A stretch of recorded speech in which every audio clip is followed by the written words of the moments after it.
Hello，自从会做泡芙以后，基本上就没有在外面买过泡芙，就觉得好贵呀。其实我们在家里做还是特别简单，而且也不需要费很长时间的。那么今天我就要跟你们分享一下馅料比较足的一个榴莲泡芙。Talking to the moon， 放不下的理由，是不是会担心变成一只野兽 ？Walking on a roof， 为心跳的节奏，是不是会暂停在世界的尽头？这3种材料先做一下泡芙的酥皮，容器里加入软化的黄油，加入白砂糖，加入低筋面粉，混合均匀。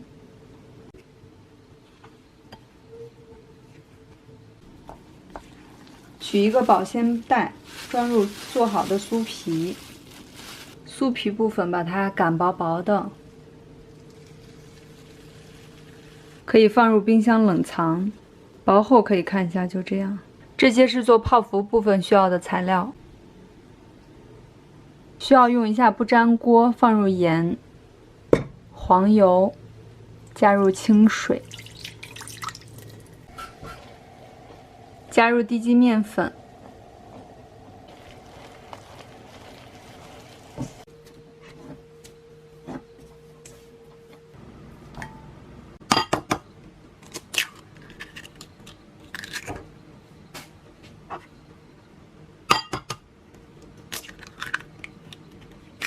，2个鸡蛋可以给它打散，鸡蛋液分次加入面团里面，可以分上2、3次。搅拌好的泡芙就很顺滑。酥皮用一个圆形把它压成这种圆饼的形状，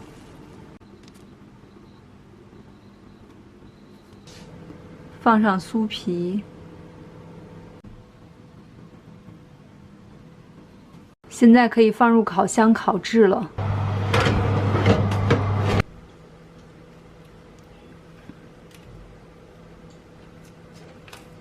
泡芙要放凉了再挤入内馅，打发一下淡奶油，加入淡奶油，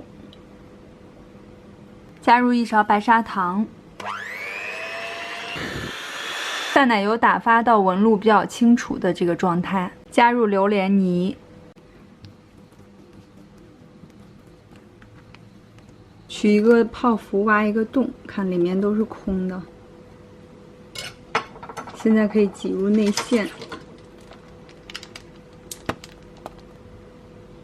也可以在底部挖一个洞。我要来吃榴莲泡芙了。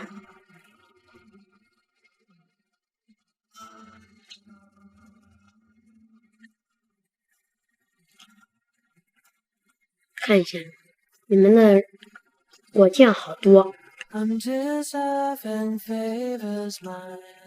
Gather while they stray, we would browse their terrace house while they went away. You would play their records and I would eat their rice. Sooner with their shells were straight than we had arrived.